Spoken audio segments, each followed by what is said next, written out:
this is Annette with Annette's Astrology Corner, and this is your energetic reading for Wednesday, May 18th. Now, today, I believe that the Yod kind of brought forth something. I believe it was quite a significant couple questions. For some of you, this could be literally a revelation process, but for some of you, this could be redefining some of these, the karmic journey that you're on. It's really, redirecting you, kind of like you're getting more and more clarification about the direction that you need to go. Today, there's a couple energies that are still being reinforced as we're still in this recollection process. And that is Mercury in Taurus is still going to be in retrograde. It is quincunxing Saturn still. And then we have the Sun in Taurus, which is quincunxing the Moon in Libra. So the beauty of the Yod for many of you was to reveal areas in your life where instability lies. Remember, when we have this much energy in a grand Earth trine, and we've got Neptune at the base of this, pushing us away from these karmic patterns that no longer serve us. And really wanting us to settle in, ground our energy, and to give us longevity, to give us what our heart desires, to give us what we mentally need to be sustained and happy and at peace. And for us to get the relationships that we value and support us, to get to that level, I believe we have to have this point of contention. And so for some of you, you may have been awakened already. And so this is just, you're being redirected and you're walking the path that you're being asked to do right now. And for some of you, you may find that you're on your way to being released from patterns that no longer serve you, because you have realized that you are the common denominator in your karmic journey. So for others, the past may be hitting you like a ton of bricks. This may be flat out, holy crap, Saturn squaring off with Uranus. It could just be unexpected that you're being awakened. You finally get it. You finally get where you have been lost for some time. So I think that, okay, an energy that's very important to think about today is the Sun in Taurus is going to be quincunxing the Moon in Libra today. So what is being emphasized is the way that you have allowed your desires for pleasure to make illogical choices that cause emotional instability in the past.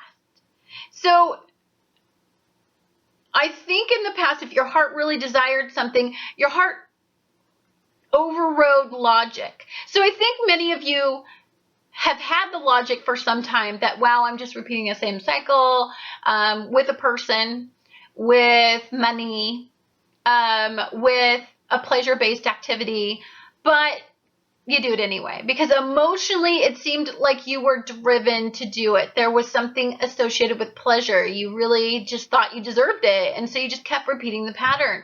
I think that this is a time when those energies part, and there's the pro and the con, and there's logic.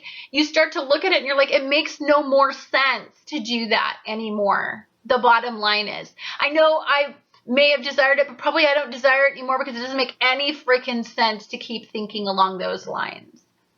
So I think another very specific thing that Saturn is emphasizing is that the past is a very significant, has a very significant purpose right now for you to be thinking about. So today, many of you will wrestle with the way you lack control over what you think about. Habitual thinking can make or break you. If you habitually think that you're going to win a medal, you're going to win a medal. If you habitually think, nobody loves me, well, nobody's going to love you, because you're going to do everything in your power to sabotage yourself.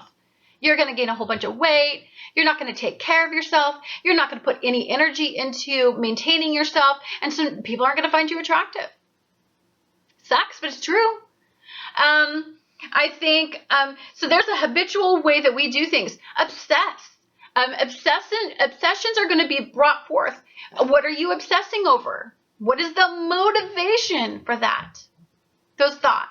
You know, like what is you? Okay, so if I know it's so weird, but I often act on unconscious thought, just programming, just habitual programming. I have no idea I'm doing it until the realization process right now. For instance, if there's a day where I just crave more sugar, I just, I just really honestly can't. My energies are low. I'm just craving tons and tons of sugar, and I just don't feel like me. Well, I need to step back. I now know it's not to go and eat more sugar, even though emotionally I would be guided to do that to give myself some pleasure.